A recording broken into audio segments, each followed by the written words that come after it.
And we're live. Cool. Welcome back to World's Strongest Opinions with Chase McGhee and Hanna Coldiron. Welcome to the show, you all. How are you doing this evening? Doing good. Good evening. Yeah. So it looks like you're traveling somewhere, Hanna. Where are you going? I am. I'm in the DFW airport, about to head to Austin, Texas. Oh, nice. You'll be right near me. Yeah. Yeah. It's always you want to come get your lashes done. DFW is the worst. I would so much rather fly through Dallas Love. It's much chiller. I'm actually in D terminal, so I'm in like the biggest terminal too. Yeah. But it is the fanciest, even though I can't benefit from any of that right now. But Right. So what's going on? What's taking you to Austin? So my normal corporate job, most people don't know I have one, but I have a corporate job where I go open salon franchises around the United States, and I'm opening our newest one in Kyle, Texas, so right outside of Austin. Nice. But that's what I'm headed to. And I wanted to let you know, my last name's Coldiron. Coldiron. It's way cooler than what it looks like.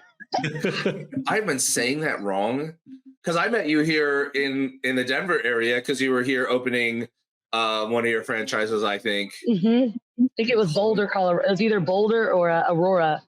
I can't remember which one it was. But I have been mispronouncing your name this entire time. I could have told you my whole life was a lie and go buy it, but yeah. Especially in the sport, it's really cool to have that name for right now.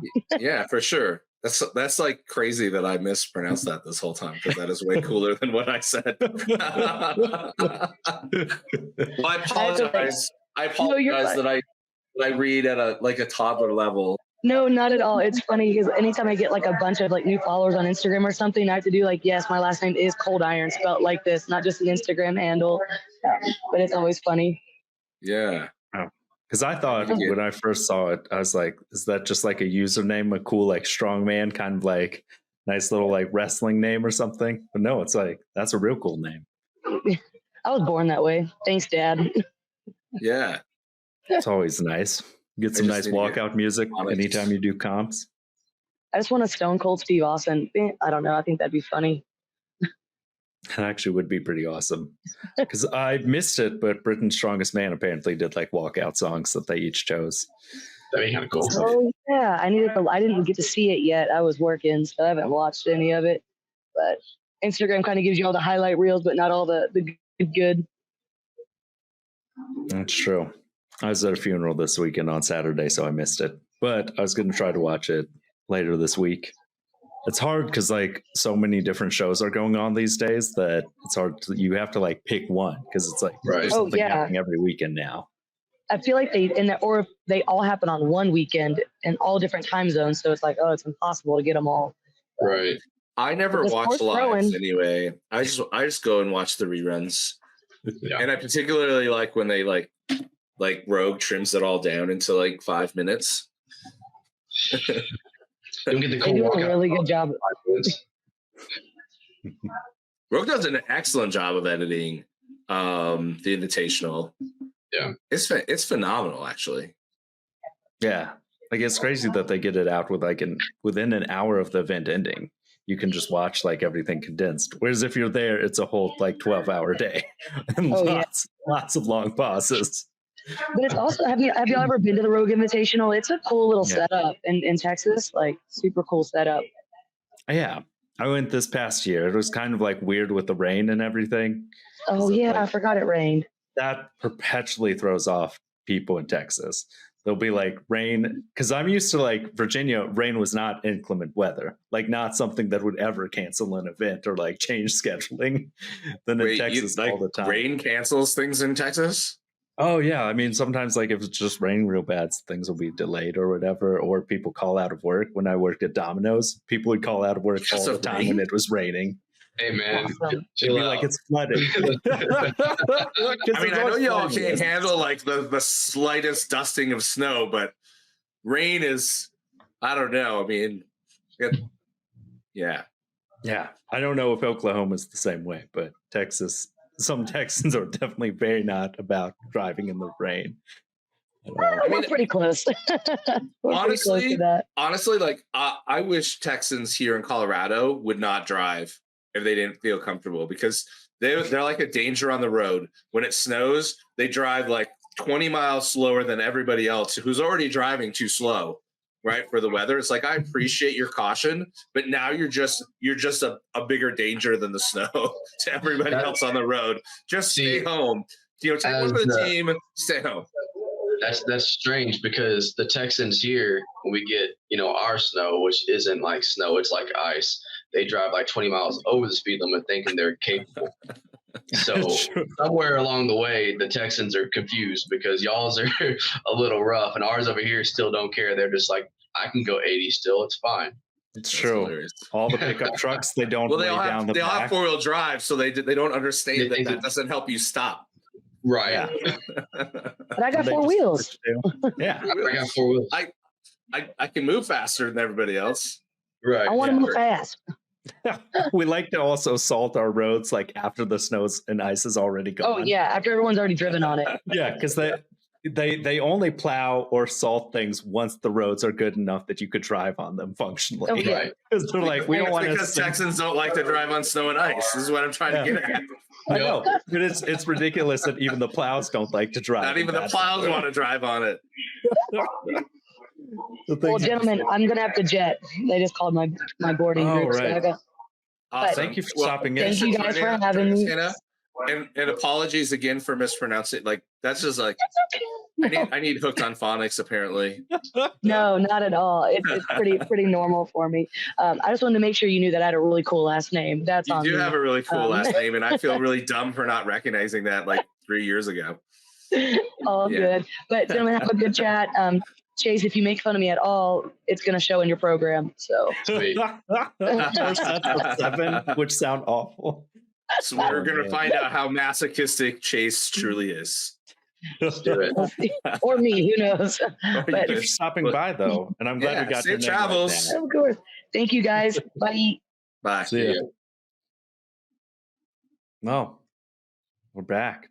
Yeah. Well, hopefully everything continues going well. That went okay. My internet technical issues hopefully have resolved themselves. So what's going on, Chase?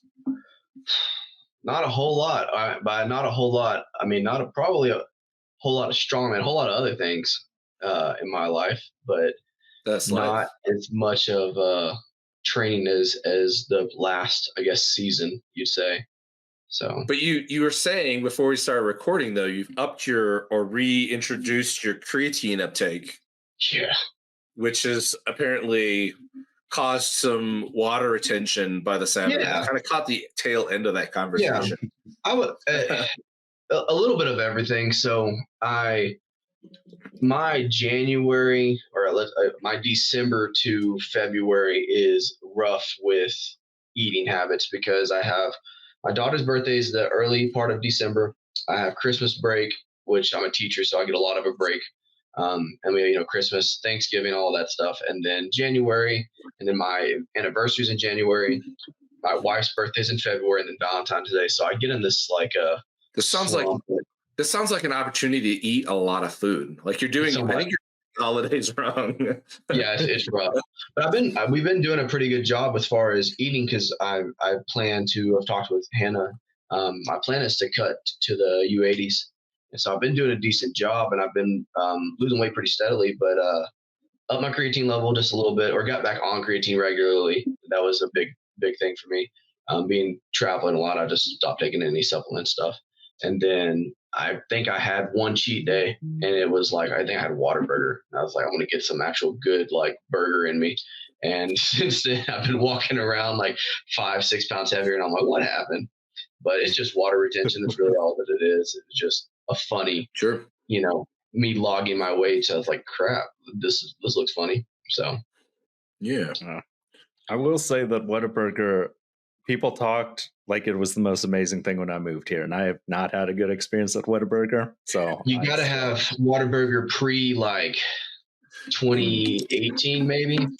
Because these days I'm like, I like never liked it pre 2018 either. Like it was okay. Yeah.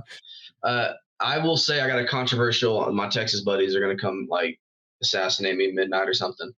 I'm a big In-N-Out guy. I love In-N-Out. I think In-N-Out is the way to go. I will say Same. Whataburger used to be better. Whataburger used to be, believe it used to be Texas owned only. And then it like sold out and did some stuff, and it's changed a little bit. But I still think even back in the day, like in my college years, Whataburger it couldn't hold a candle to In-N-Out to me. I'm with you, man. And here now, In-N-Out is starting to get around too, right? Yeah. They used to be California only, Right. and now they're popping up all over in Colorado here. And one of the ballsiest things that I've ever seen is Whataburger. So In-N-Out built their new restaurant in Colorado Springs, and then Whataburger built one right across the street. Guess where everybody's at? Oh no! It's not Whataburger. Oh no! The lines are consistently like down the street from In-N-Out, and Whataburger has like three vehicles. Oh, that's rough. Because they're not as good, man. Everybody agrees. Everybody agrees. And I mean, I used to work in and out of Texas a lot back from like 2014 to 18, and I never liked Whataburger that much, man. It was like it's okay, Right. but it's like a Five Guys burger to me. Like it's about the same thing. I think for me and for a lot of people, especially in Texas, because everybody here eats so much, the amount of food you get at Whataburger, the burger is usually a little bit bigger, fries are usually a little bit more. Fair. And that's really the like if you're gonna go get a meal, you want to go to Whataburger. But if you're gonna go and get like so I did a gluten-free kick for a minute just to see back in my college years to try to kind of get rid of some information stuff, and I thought that might be a thing, and so I was just eating burgers, just eating patties, and I was like, nah, dude, I can eat this In-N-Out burger patty and then eat a Whataburger patty and tell you right now one of these is completely different, a lot better. Yeah. So that's kind of where my campaign to In-N-Out kind of happened. Texas it's really, really polarizing to say you like In-N-Out better than Whataburger here. So yeah, because everything that's Texas is better, man. In Texas. That's true. We have to support our people and everything. The main you thing really that don't.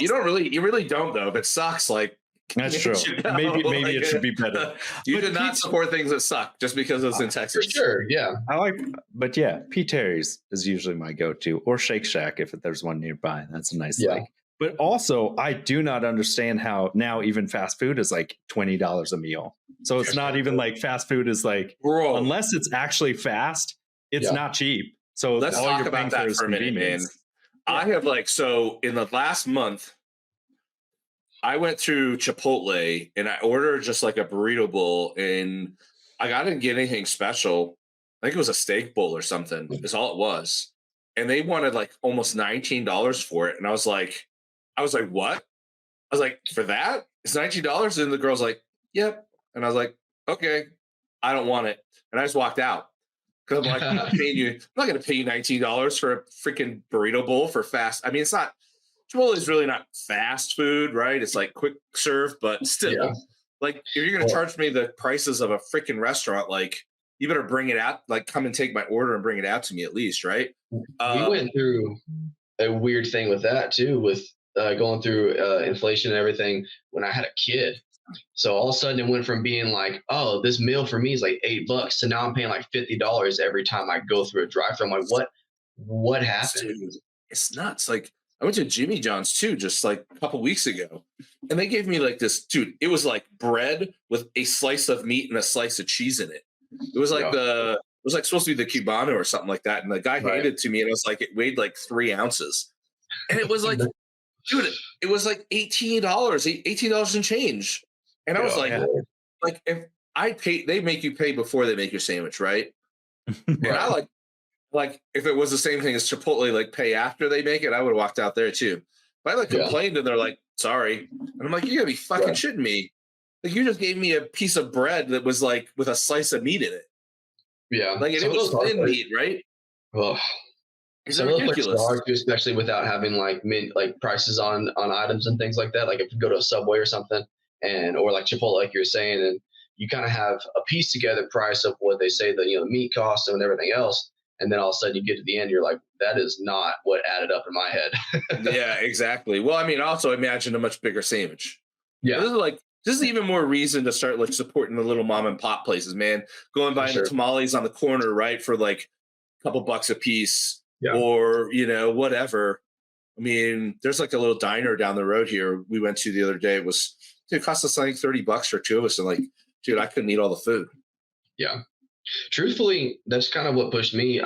My eating better, and I was a college kid for not too long ago, and that's kind of pushed me into my eating habits back then. And then now I really got into cooking, and so I don't really eat out a whole lot. I try not to. That's one of my things that I try to stay away from, is just getting convenient food, because I do like to eat. I'm a smaller frame guy, but I'm a little bit thicker of a short dude, and so I like to eat. And so if I can get something fast, I try to stick away from that, because I have a tendency to want to just get something right after work. I'm hungry, I need to get something to eat. Yeah, so man. Trying to make sure my preparation for my food is in order, so I don't binge on something not good for me. Food's super cheap, or food can be super expensive. Like, even groceries are expensive these days. But like I was ordering Icon meals, and they're decent, but it was costing me. I was having 3 Icon meals a day plus a couple shakes, and then eating rotisserie chicken. And just the meals from Icon was costing me like $240 a month. Yeah, it was insane. So I was probably paying like, a week, not a month, a week. I was about to say, I was like, that sounds like $240. So I was spending like $300 a week on food. And I was at a point where I was like really busy and I needed to eat, but then I stopped, started buying food from the groceries and meal prepping. And I was eating 6 meals at $120 a week, prepping food. Right. And people talk a lot that like, it's hard, food is expensive, and it is, but there's so many ways that you can save money if you're willing to put in a little bit of extra effort, right? Like, one is chicken breasts. You go buy chicken breasts, like boneless, skinless chicken breasts, you're paying like $8 or $9 a pound now. Go buy a whole chicken and break it down yourself, you're paying $3 a pound.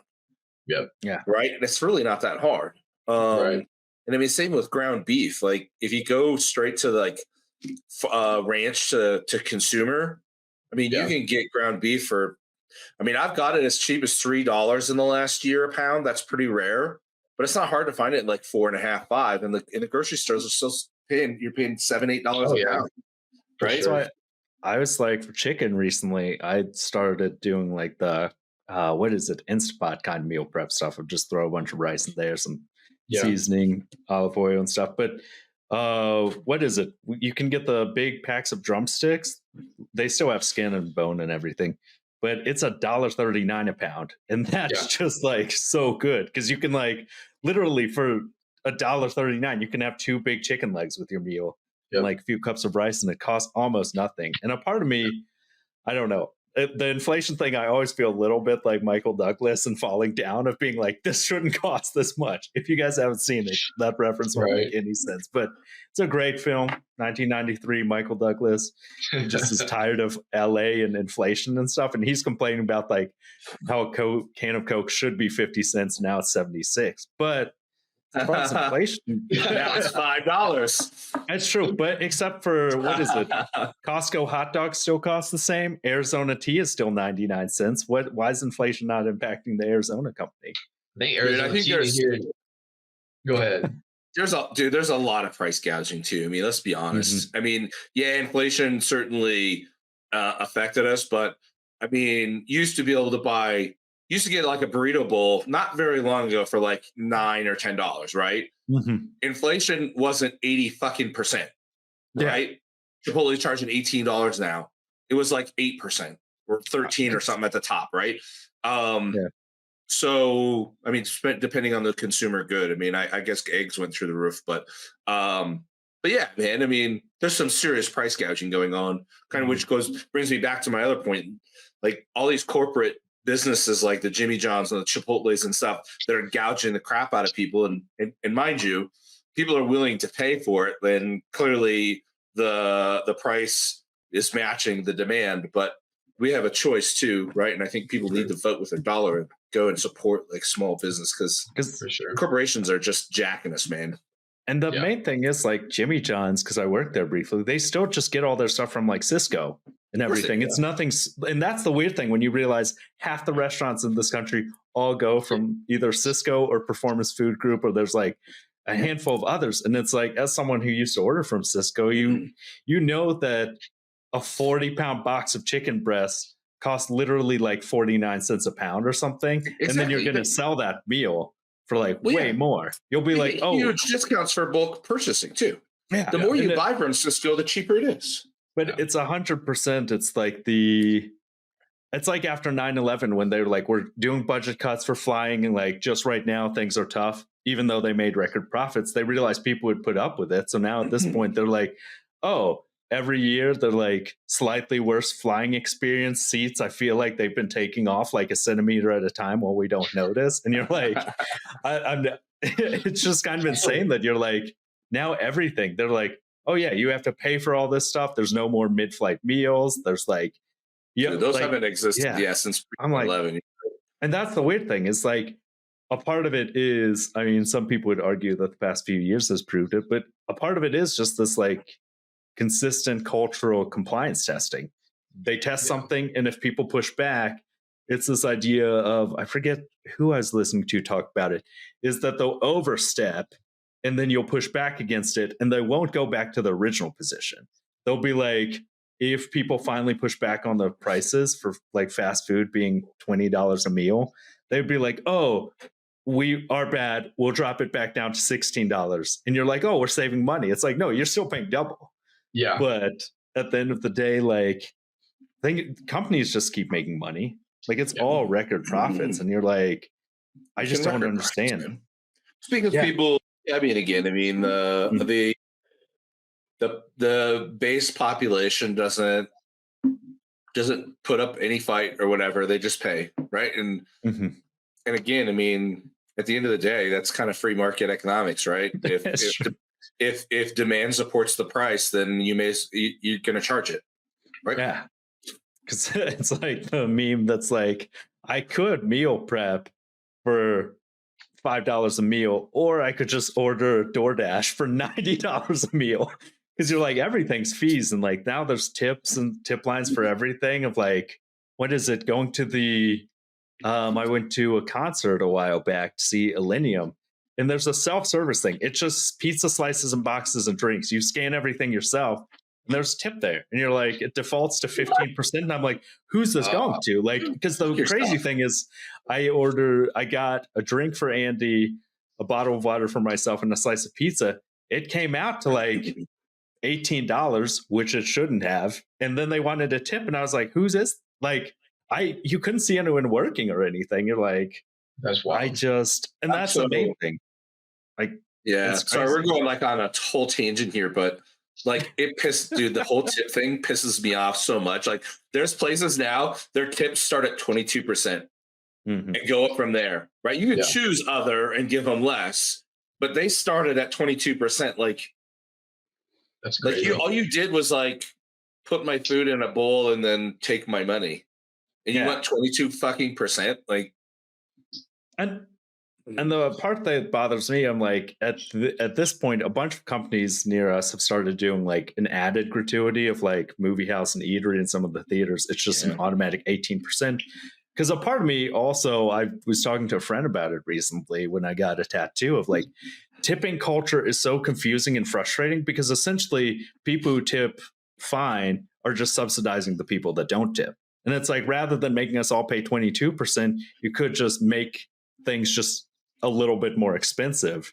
Or you can just pay your staff. Like the whole idea of tipping started out because the server minimum wage was like half of what the actual minimum wage was, right? For whatever reason in our country, restaurants were allowed to pay their servers like basically nothing per hour and rely on tipping, right? Gratuity, which is to me, whatever. I think it's kind of bullshit that restaurants can get away with that, but fine. I'm cool giving you a tip to subsidize your income. But when you go and you pay like, I don't know, we went on a guided trip recently. We paid this guide like almost $600, right, to take us, just float us down a river for a day. That's a pretty good paycheck. But then the expectation is you tip them like 20% on top of it, dude. Like, why do I need it? You're not a starving freaking server, man. Like, or like my ex-wife would go get her hair done and drop like $800 all that goes to the hairdresser. And I mean, granted, she has a little overhead, but then she's giving her like 20% tip on top of it. I'm like, she's not a starving service worker. Yeah. And but that's where we are nowadays, is that everybody in the service industry expects a tip because they're in the service industry.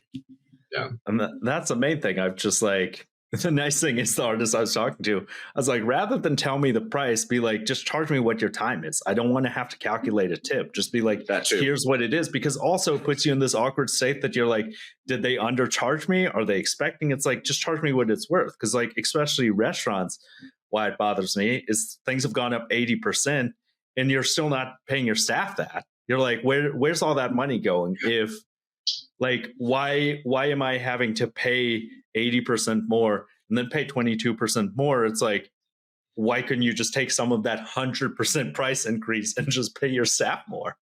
Like, because it is this like bizarre thing that like, there should just be standardized pricing. And I get that some people, they're like, oh, you could make more. Like, it's nice because delivering pizzas, it was nice. Like, if you work really hard, you get more. Even modern day stuff, you're not keeping your own tips, is tip share. So like, for instance, I worked in college, and when I did like delivery stuff, I don't get to keep that tip. I had to bring it back and we put it in a tip share. Or if I worked at a barbecue restaurant and I was in the back, which I appreciated it when I was in the back because no one's tipping me. Right. But the tips from the servers go to me as well. Mind you, I needed a tip because I wasn't getting paid enough. So I needed the tips, but at the same time, it's like, what you're not paying that person that tip for their service. They're having to bring it back, and then you got to divvy that out to every employee that may not have done anything worthy of a tip or anything like that, which is still kind of. I actually kind of like that in restaurants. I got my culinary arts degree out of high school, and I worked as a professional chef for a long time, and cooks almost never get tipped. Yeah. But I guarantee you that part of the tip that a server gets is based on the quality of the food.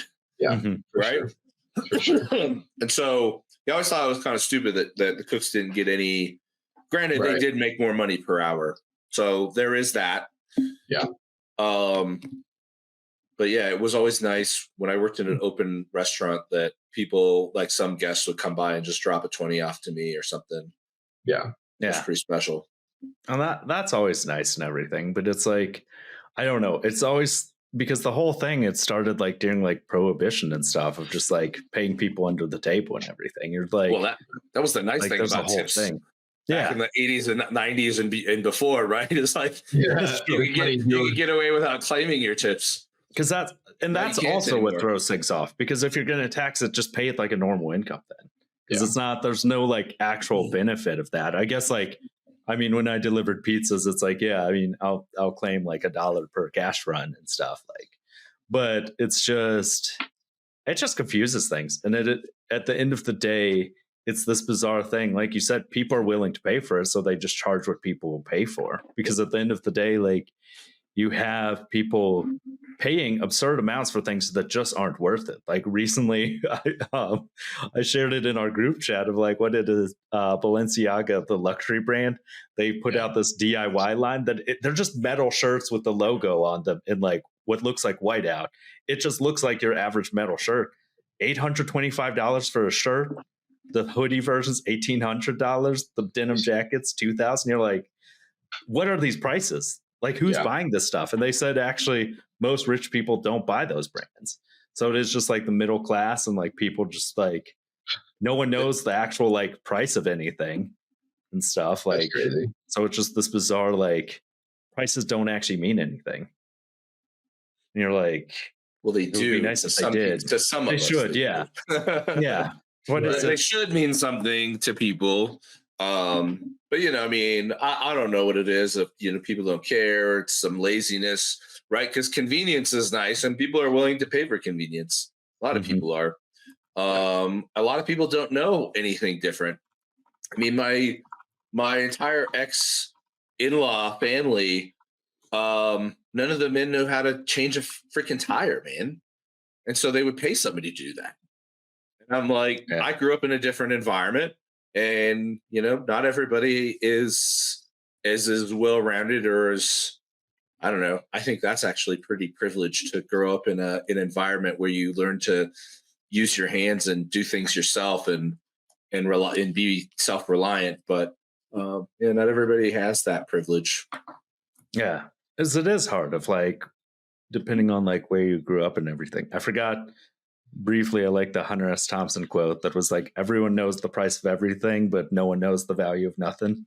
Like it's that idea of like you don't know like the actual value of things, and it is hard when now I think more and more there is like a cultural shift towards not being self-sustaining. Like at the end of the day, that's what I'm saying, man. like because the weird thing is all the time for years they're like, oh, like there's an overpopulation problem. It's like, no, there's an overconsumption problem. There are like sustainable ways to do things. Like arguably it's one of those things that like at the end of the day, like meat in many ways is actually more sustainable than a lot of this monocropping like soy products and everything. But for companies, they're saying like a pound of meat, your profit margin is like not that great, but like all this like man-made like protein products, they said like the profits are like 75% or something. And that is why I'm gonna stress this. This is why all the science, trademarked the science, right, leads the consumer to believe that stuff is more healthy. It's not because it is, it's because the profits are healthier. Yeah, and it's also not environmentally sustainable to grow that much like monocropping. I remember in high school, ethanol came out, and they were like, "We can replace gasoline," and then they did the math that you would have to take 100% of the viable land in the UK and use it for corn to make up 14% of the fuel costs. You're like, that's not a thing. Like that's just not. But the problem is that you can't grow the same crop in the same soil year over year because you deplete all the nutrients.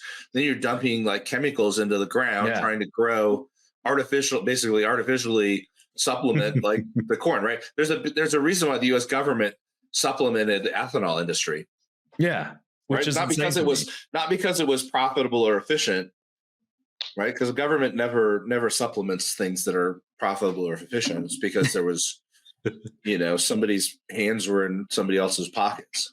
Yeah, because it's bizarre when you look at like the history of like corn oil and stuff, of high fructose corn syrup. You're like, all this stuff is like subsidized. So that's also like the bizarre thing where you're like, no one knows the actual like value or cost of things because like the prices we're not seeing aren't actually based on anything and stuff. Because realistically, if we didn't subsidize the corn industry, we just wouldn't have high fructose corn syrup. No one would be messing with that. It would be fucking fantastic.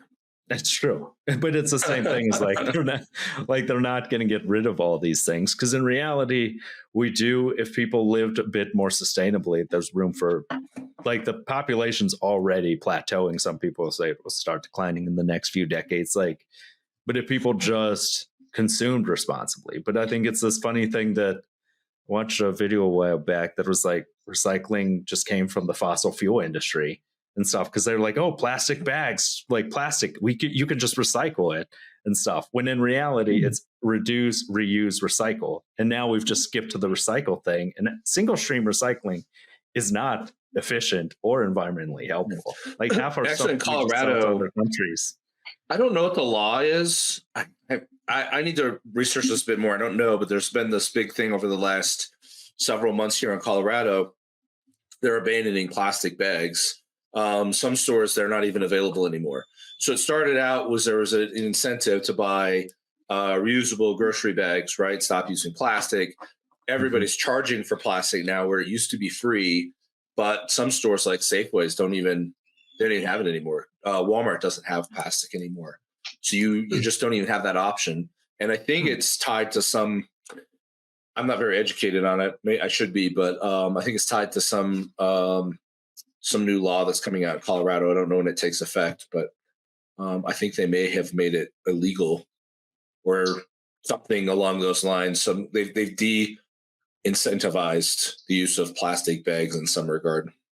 Yeah, because as it is, the plastic consumption's ridiculous. I remember years ago, Whole Foods put it out, or some health food store put it out, that they had oranges you could get that had their skins taken off and they're sealed in a plastic bag. And people, they're like, it would be convenient if that fruit just had a natural casing that you could just do that. But it's like, it's this bizarre thing that everything's kind of single use, all this stuff. Also, though, this is wildly off tangent because we are here for Strongman Talk with Chase. We went on a long tangent here. That's true. Usually we save these for the end where it just like turns into just not an unbeneficial tangent though. So that's true because it is. It's like it's challenging. And now you're doing the cut back down to the U80s, so that'll be exciting because you're a very stocky person. I didn't realize when you weighed more than I did, and there's a height difference. I know I brought it up in too many episodes, so I won't. I remember talking to Derek Owens that episode. You're right. I was like, I mean, Chase, like he's real stocky for that his height. Like, the height thing's been a thing forever. I'm a middle school teacher, so my kids are always going with the, like, we're the same height, Mr. McGhee. And I'm like, dude, like, I've been short for like 28 years, man. Like, you're at the better than that. Like, didn't just wake up that way one day? Well, I used to when I first started teaching because they hit me with that and they're like, Mr. McGhee, you're short, right? And I'm like, wait a minute, what? Like, since when? Had to hit it with some sarcasm because it was a constant thing. And I was just like, guys, like, there is nothing that middle school kids can say to me that, is 28 years of being short. But yeah, it's I am a stockier kind of, especially for the United guys and shorter for United guys. I think I'm right around 5'6". I think my driver's license says 5'6". I might be like 5'5" and 3/4 or something. It's hard though because you have a very like your frame fills it out well. Like it's like that's the main thing I was going to ask. Like, do you have like what's your technique going to be? Because ideally you want to maintain the strength you have and just like go down 10 kilos. Which is no small feat. That's a huge drop, man. Yeah. So go ahead. No, you go ahead. For me, a lot of the sport for me so far has just been listening to people. I think a lot of people have their 2 cents to give, and a lot of people don't want to listen to things. And so I've been asking. I just asked a bunch of different guys in the U80s. I was like, hey, like, what do you walk around at? Like, what do you, how your cuts go? What is your, your supplement use day before, weeks before, months out? What is your, your calories, your intake, your water, your salt, all those different things. So I'm just trying to fill out like a sponge. And the majority of people that I've spoke with that are at the level that I'm at walk around, they say around 185 to 190, which is a pretty safe cut for most people is what they were saying to me. And I figured if I can drop that 10 pounds or so from where I'm at, I walk around now at like 200. I'm at 205 right now. And so I'm comfortable at 200, which makes my U90 cut easy. I don't even really do it what I would call an actual cut. I just kind of do like a fast for 16 to 12 hours or so. But that's kind of going to be the thing, is just tapering back and trying to get to a maintenance phase for a little bit, and then doing some some moderate calorie cutting, and then try to find a new maintenance where I'm happy walking around like 190 or so and see how that goes. I don't do true water cuts, so I will definitely have to do a legit water cut to get to U80s, at least for my first few shows. But that's kind of the goal, is to get to that 190 mark, 185 mark, and see. I don't know what I look like. I haven't weighed 180 or 190 in a better part of 7 years now. Yeah. Well, I think you can safely water cut. I mean, everybody's a little different, right? Right. But I think on average, it's generally accepted that you can dehydrate about 15% of your body weight. Right. I've never done a 15% because that's a fuckload of weight for me. Right. But for you, that's like 30 pounds. So you wouldn't need to do it if you were 200. Right. You need to cut 25 tops just to be safe. Right. So, I mean, you're within that threshold. I mean, it would suck, but oh yeah. The nice thing about Strongman and 24-hour weigh-ins is that you can be big. Yep. All you have to do is weigh in. You have 24 hours to bounce back. And I'm always surprised when I hear athletes talk about not eating, like fasting for more than 24 hours. Yeah, that's rough. That blows my mind. I was That's like, scary to me. 24 is 24 hours scary. is safe, right? Yeah. 24 hours, you're not going to like do too much damage. Right. Anything beyond that, like your body will start catabolizing itself very, very quickly, right? Right. I mean, look at any example of people that become bedridden, man. Like their body catabolizes muscle tissue like super, super fast, and that's just from being in the bed. Imagine not eating for like several hours, or like multiple days. But anyway, you could do 20 pounds, 25 pounds in 24 hours and bounce back. I mean, with the right protocol and lock in fat, man. That's the name of strongman, right? Strongman is for cheating, cheating, and that's the best cheat there is. That's true, because it is. I have just been losing weight, and I've been hovering now about 185. So like I could technically cut down pretty easily down to that. I just haven't done anything because I'm just trying to be healthy at this point. Just trying to like cut out those things. And it does save you a ton of money, like not eating garbage all the time. It's like it's not even saving you time anymore. Like Tell me about that. Yeah. That was a nice thing. Go ahead, Chase. You need to talk more. I'm talking too much. No, you're fine. Part of it for me is really truthfully wanting to be more competitive. Those U80 guys. I showed up to OSG. I think it was, speaking of Hanna, I was my weight cut was to Southwest. My qualifying one to OSG.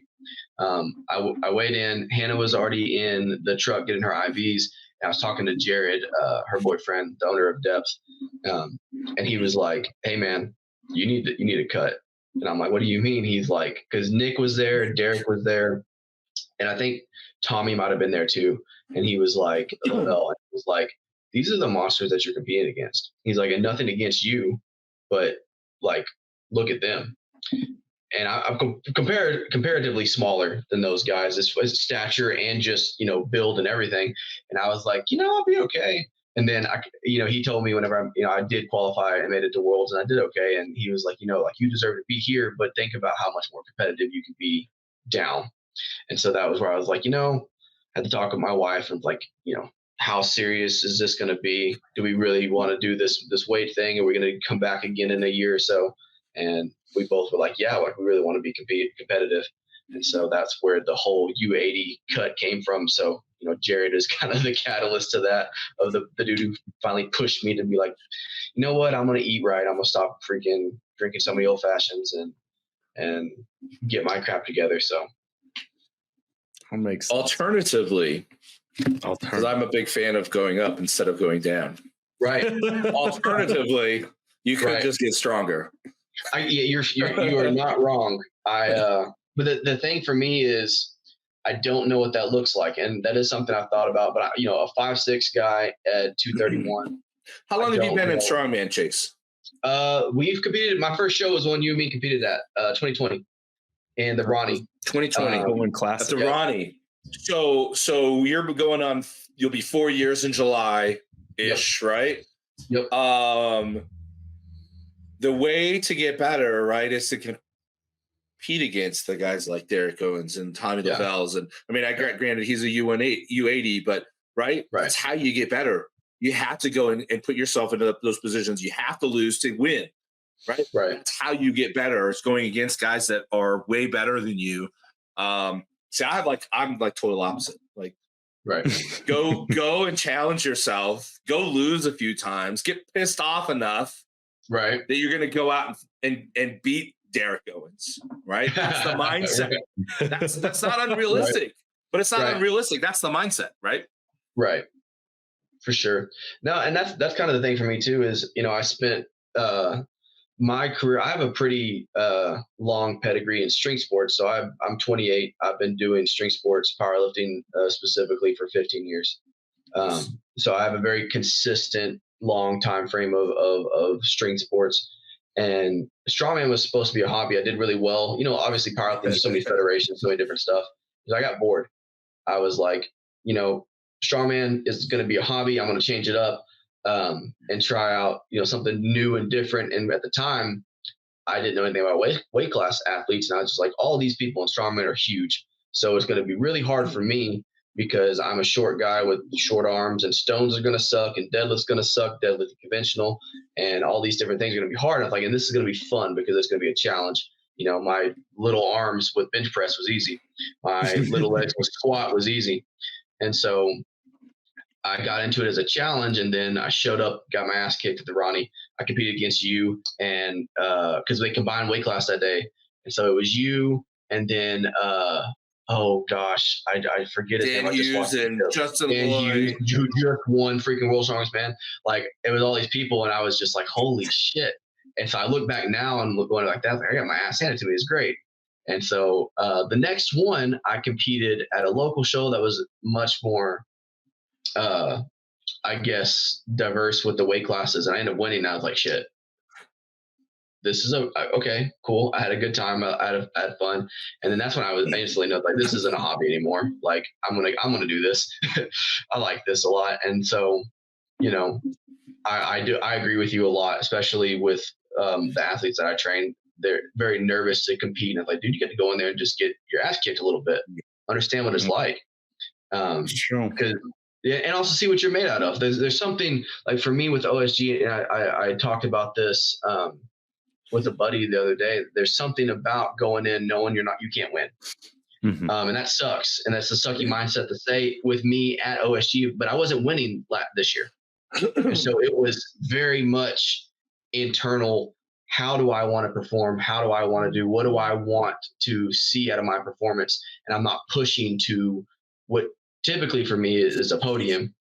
I wasn't pushing for that. I was pushing like, what am I going to do at this event, at this day? How am I going to push myself?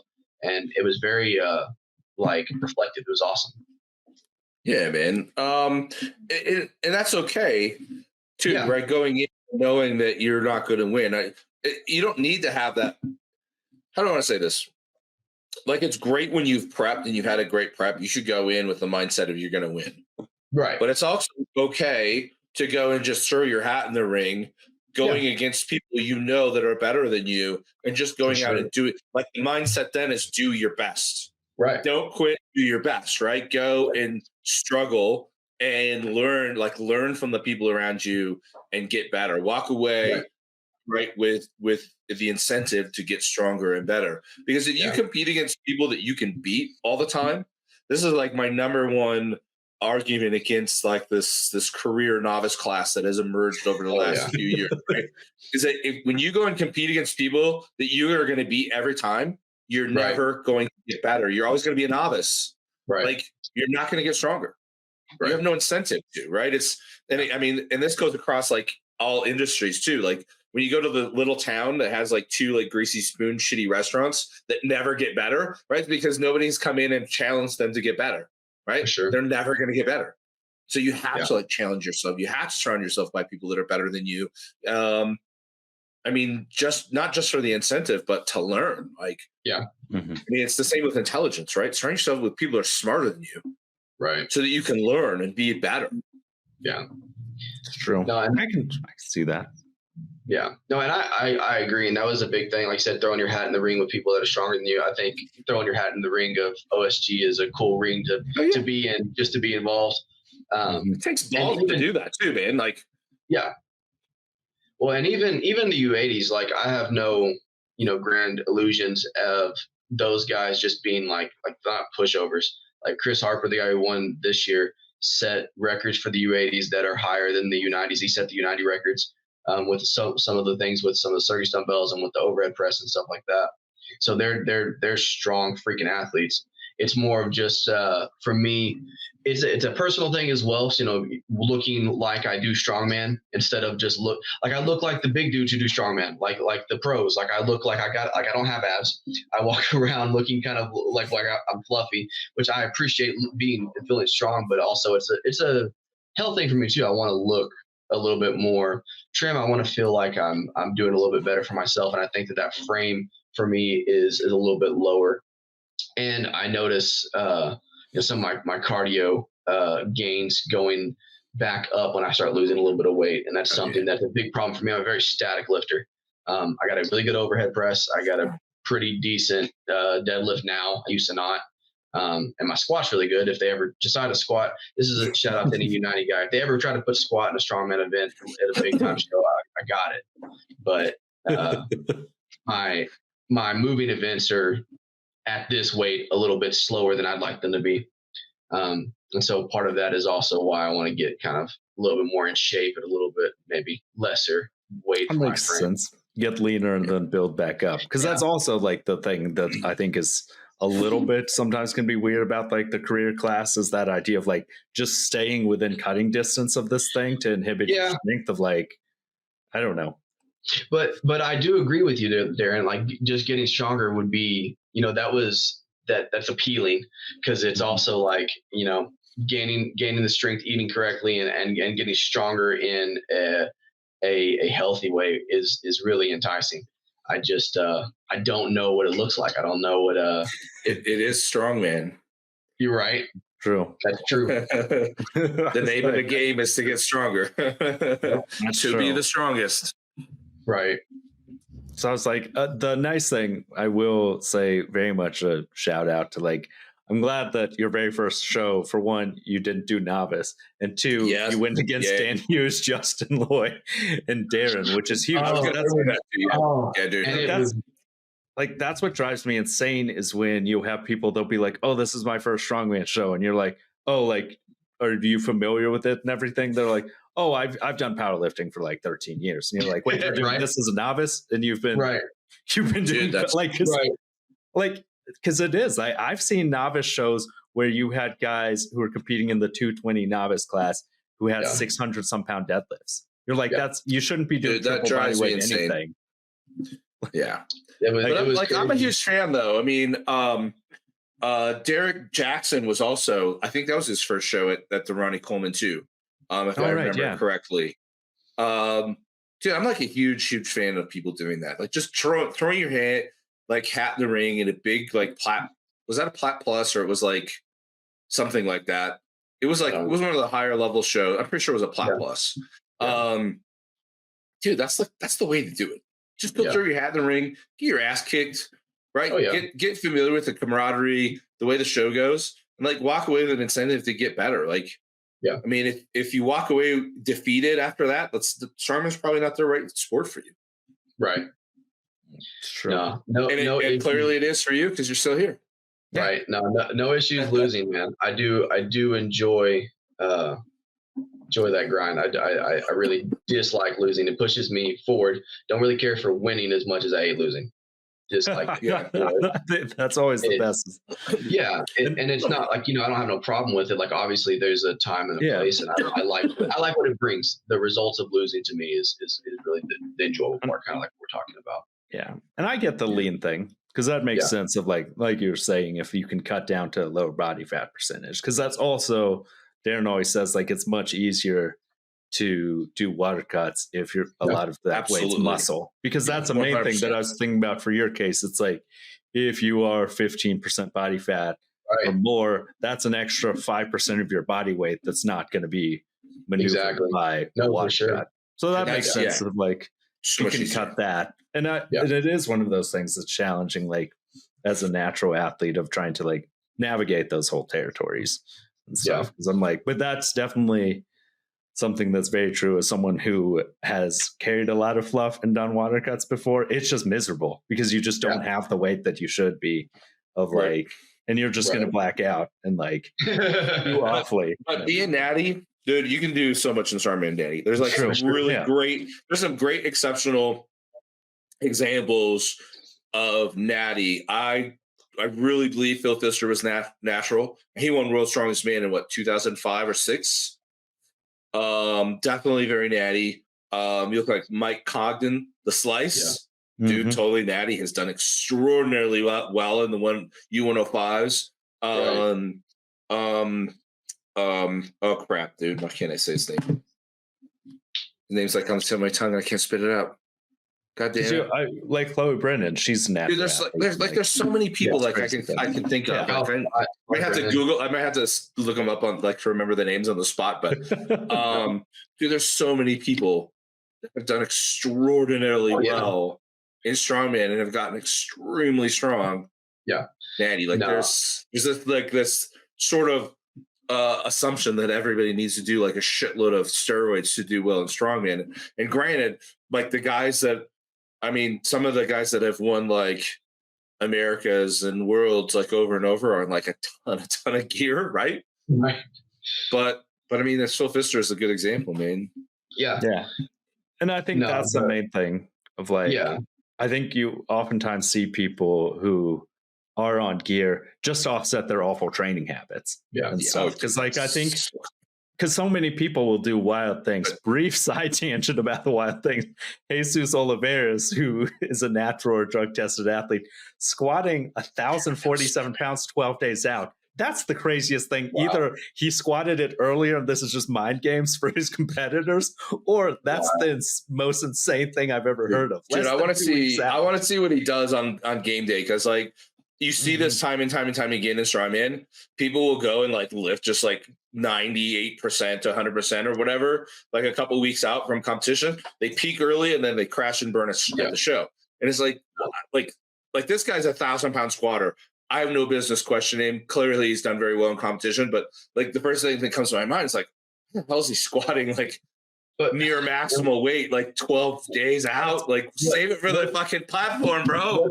What's the risk reward for that to me too? It's like, okay, are you really? I mean, what is the confidence gain? Maybe, but like you're not gaining. Your technique should be dialed in by then. Your peak should be dialed in by then. Your strength, you're not gaining any strength 2 weeks, 12 days out of a competition. You're doing yourself a disservice.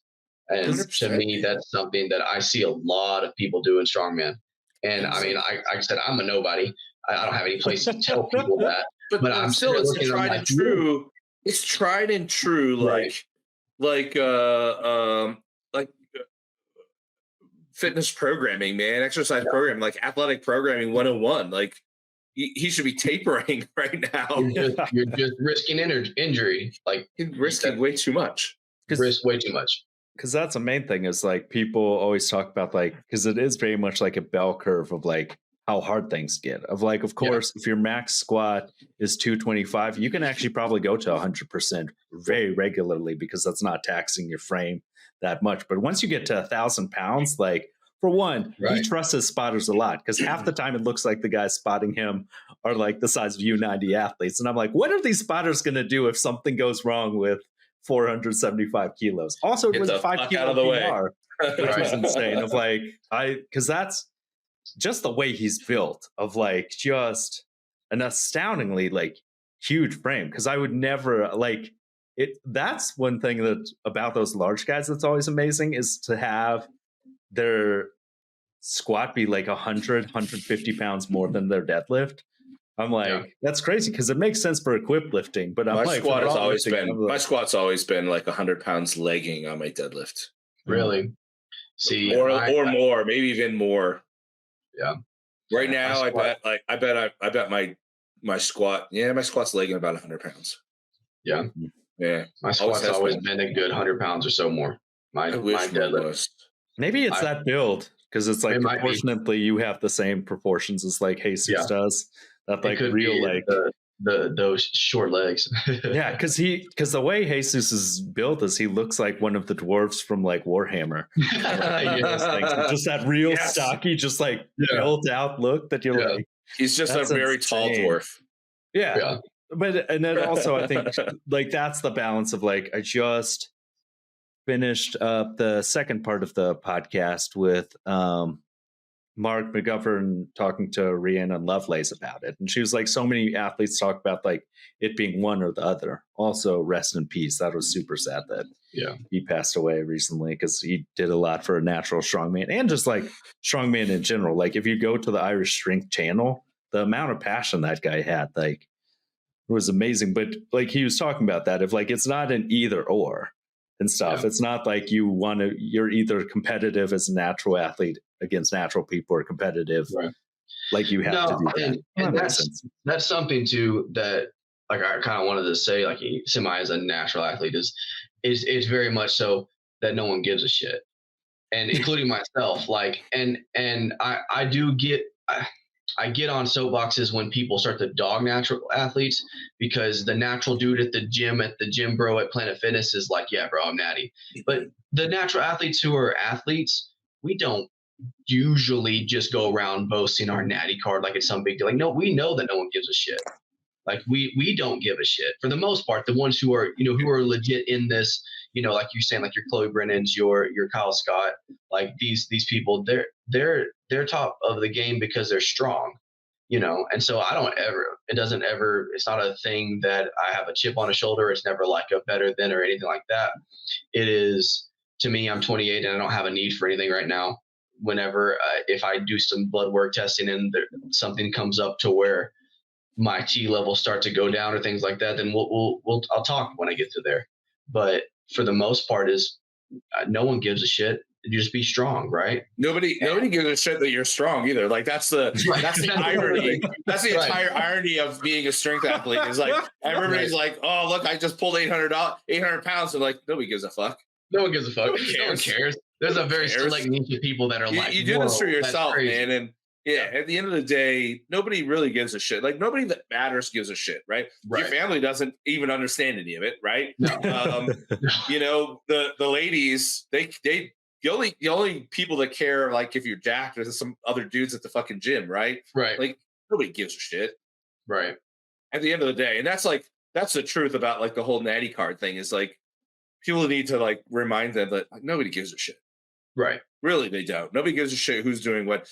Only thing that anybody cares about is like the guys at the very, very, very, very top pulling the most insane fucking weight possible. Yeah. Mm-hmm. And they don't really care at the end of the day how they did it. Yeah. Yeah. And then, yeah. It, to me, for that, like you're saying, that's what comes down to the spectators sport that strongman is it's about who lifts the most, who does the most, who's the spectacle. And so, like you're saying, like no one really gives a shit unless you're pulling freaking half Thor weight, or if you're pulling Dan Benson 800 pound whatever he did, the 400 kilos. Those are the people that people are like, whoa, because they know what that is. They don't care. That's natural steroid, whatever. And like you're saying with family, like no one knows. If you're not a lifter at our level, everyone just assumes you're on steroids, and if you're at a lifter at our level, everyone knows that you're not on steroids. Right. So it's like you're in this weird niche where you're just like, I'm just like, it doesn't really. It's not a thing that I really think about very much. It's a cool compliment though when you're natty, because I was natty for a long time, right? And I did pretty well natty. And I used to love it when people would ask me if I was on steroids. I'd be like, "Oh yeah, that's a great compliment, man. Thanks." Yeah, I appreciate it. Well, and that was cool too. That was the one thing is like a lot of people growing up, especially in the small town that I was in, and then growing up like I did, very like poor and like in a tiny town of like 300 people. I did really well with strength and powerlifting and things like that. And so it was always like, you're on steroids. And I'm like, dude, I don't even know. I'm 15. I'm 16 years old. First off, I couldn't afford that because I was poor as shit. Second off, I don't know what that means. And then growing now, the people that, in the towns that, we're from is saying the same stuff. And it's kind of funny. And then making it to Worlds and just in general being part of that group of those select few people that to get to go, it was huge. And so really enjoyed that. And like I said, I'm really looking forward to coming back. I don't know what that looks like for me this year. Got a bunch of big stuff coming up this year as far as non-lifting things, but still strongman related.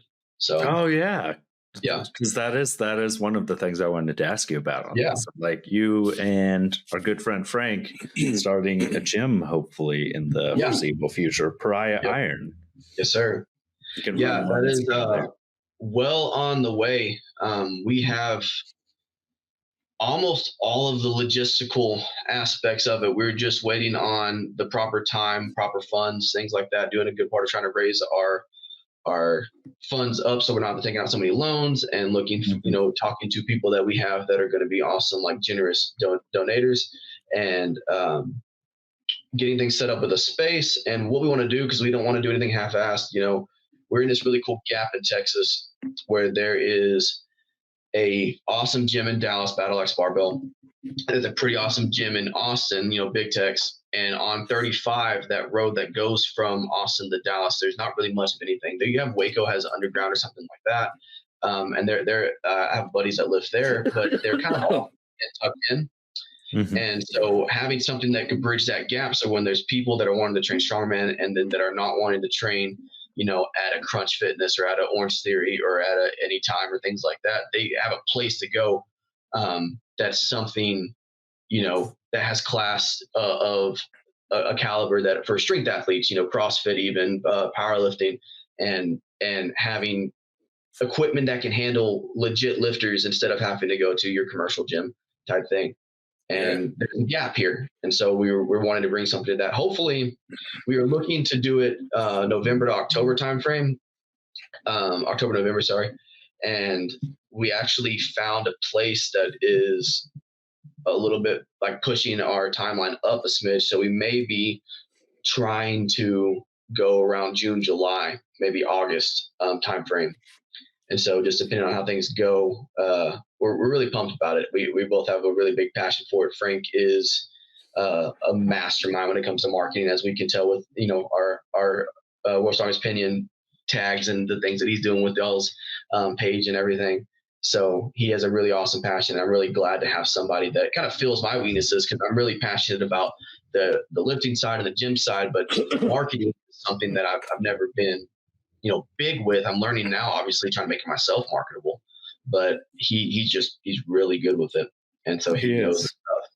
Because that's one thing that awesome, for one, that's amazing. And we briefly just have to talk about the amazing transformation Frank's made as far as going from someone who would ask me the most basic questions about text, like not being able to open a Google Drive link, like not that far back, to like now he edits his own videos and like does these graphics and promotional things. It's always it's interesting because you realize that is like the whole package of like, it's weird to realize he stopped sending voice messages though. Oh yeah, he stopped sending voice messages for the most part. Hey man, so I'm like, so me and Frank are like the same age.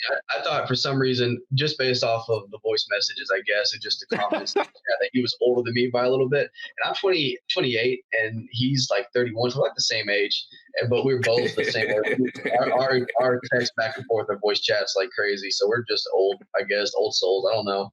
Awesome. We look around like we're like 50, just sitting there talking in our phone like this. True. I just use voice to text because speech to text is like, it's decent. Yeah. I'm like, that's the thing. But voice to text sucks though, man. It's like, it's never right. It just screws it all up, man. Yeah. When I'm driving, I don't have time to look at it, and it's just like, oh yeah. I'm like, hey, call Todd, and then it comes out, hey, call God. Call God. yeah. Great. Thanks, Google. That's true. But I think that's really awesome, like the way you talked about that and everything. I think I will say that the one benefit that Crunch Time Fitness has over anyone is the fact that their 45-pound plates are red and their 35-pound plates are blue. It's the bumpers. So all the time you see people that's like Hamilton. They're Hamilton Strength, I bet. Hamilton that makes Strength sense. Did that. Dude, Hamilton Strength is notorious for that. For whatever reason, they got their color patterns wrong, and they like just stuck with it, I guess. I don't know. And so if you ever watch videos from Iron Titan here in Colorado, they inherited some old Hamilton plates from Iron Warriors, what it was previously before the Mennings bought it. It's like it's screwed up. Like I did some competitions back there in the day, and like there's all these red plates on it, and you think that I'm like, you're deadlifting way more weight than you actually are. It's like it's fucking crazy. Yeah, because you see those 6 reds and you're like, oh my God, like that's crazy and everything. And then you realize. But I think overall, God, I'm weak. Or God, I'm strong, I guess. Maybe that's true. It does make you feel strong. I'm insanely strong, and then you're like, oh, the realization is that you're really weak. Right. I think that's a great dream and a good vision and stuff. I think at the end of the day, like kind of like with the marketing thing, like people don't realize like you put limits on yourself. Like so many people will be like, oh, I'm just not going to make it to the top 10. And it's like, if you're not aiming for that and everything, like we talked about with Brandon, fantastic interview when he was saying, he was like, my goal was to make it to 3rd place because I was 5th the year before. It's like, and Laz was saying, he was like, shoot for 1st place. So like, there's some place to fall back on, because if you shoot for third place, your place to fall back on is fourth place. Right. And stuff. So it is that like aspirational is always good. And that was something too for me. A big thing was kind of figuring out where I fit in the the strength world. Because a lot of people just copy and paste. Y'all talked on one of your very first shows about coaching and programming, and a lot of it's copy and paste. And if you're looking at these different things, everyone thinks because they're strong they can coach, and everyone thinks because they're an athlete that they can open a gym. And that's very much not the truth. You know, we're looking at the gym side of things right now, and it's hard. It's not, you know, you're not gonna be rich by owning a gym unless you create some crazy chain. But for me, it was a passion of what I really want to do. And then as I've gotten into strongman and I've kind of broadened my reach with people and working with some people that train up with Frank with Sasquatch, and like getting to help people realize some of the things that I've learned from strongman. My first coach, I mean, Hanna, talk about her since she's been here. That's the only coach I've ever had. The first coach I've ever had. I went to my first Southwest without a coach. And basically I was just a YouTube sponge and a video sponge. I cheated so bad. I would watch somebody. And that's part of the thing that I like about my strategies with those. I guess people post so much content on Instagram, and I just screen record it and slow it down, and I'm watching, and I just drag it and watch and slowly see little stuff. And that's where my strongman kind of passion came. Was, I coached a couple people with a few things that I knew. Like I knew powerlifting, I knew how to squat, I knew how to bench, help that. And then strongman, I found out a few things, and I was like, whoa, like this is really beneficial to me. Try this out. And it was really fun, and I loved it. And then I went and did a brief, like a summer camp type thing with people back home, coming from the same background that I had, and getting to see them progress and really have a passion about strength. It's like, I want a place like this for anybody or everybody, especially in the area. So it's not like a money grab, and it's not trying to be a copy and paste of places, because Texas has a lot of gyms that are strongman based that are really successful. But it's going to be, it's something of my own that I want to be of mine and Frank's vision to combine together. So it's really going to be fun. I think I really feel that we're going to crush it. It's going to be something for everyone that they're going to love. Yeah.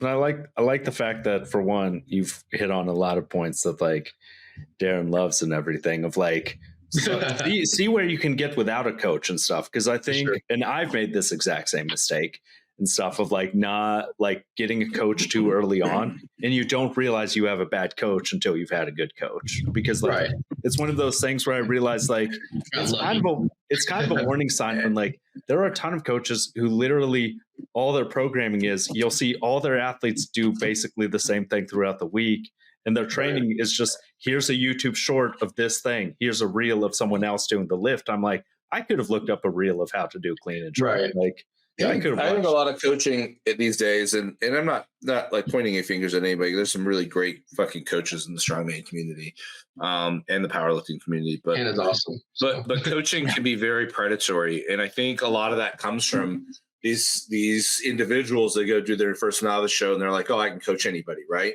But what they're doing is they're just looking for anybody that will pay them, right? There's a lot of this static on the social medias that like, just, you need a coach, you can't do this without a coach, and like they just do a lot of cookie cutter shit. And in my opinion, a really good coach is going to take a new person and say, like, you don't need a lot, man. All you need to do is go to the fucking gym and do the work, right?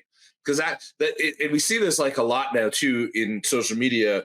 There's all these hot debates about, science-backed this and that, science-backed nutrition, science-backed, programming, and whose methodology is better than others. But I was talking about just doing the fucking work, right? Go in and be disciplined, be driven, right? And do the work. Like, it doesn't matter what methodology you follow, right? And all the science is just like a bunch of like 8-letter syllables, like that makes people sound smart, right? Like, granted, there's more to programming and diet and nutrition than just going and doing the work and counting calories. But guess what? What's tried and true and works 100% of the time, all the time, is doing the work and counting your fucking calories, right? It Yep. doesn't help knowing the minutia of what's going on in your body as a new athlete. Yeah. Even an intermediate athlete, not even know if an advanced athlete really needs to know that, right? It's Right. not relevant to that athlete. They need to know what to do, go and do the work themselves, right? I don't care how good of a coach you have. If you're not going to do the work, you're not going to get better. Yeah. Period. Right. A good coach adds value. Not saying that, but there's just a lot of predatory coaching, I think, out there that convinces like newbies, you need to have a coach to follow this program that's not even designed for a new athlete. Like you could go and squat, bench, and deadlift 3 days a week and make fucking insane gains as a newbie. Well, you don't need anything more complex than that. That's the thing. And I think a lot of people get lost in, but also where kind of, I think some people benefit from having a coach is we're very lazy and we don't want to have consistency. And so paying for something makes it to where you have to do what you and I and John, what we know is you just got to do the hard, consistent ass work.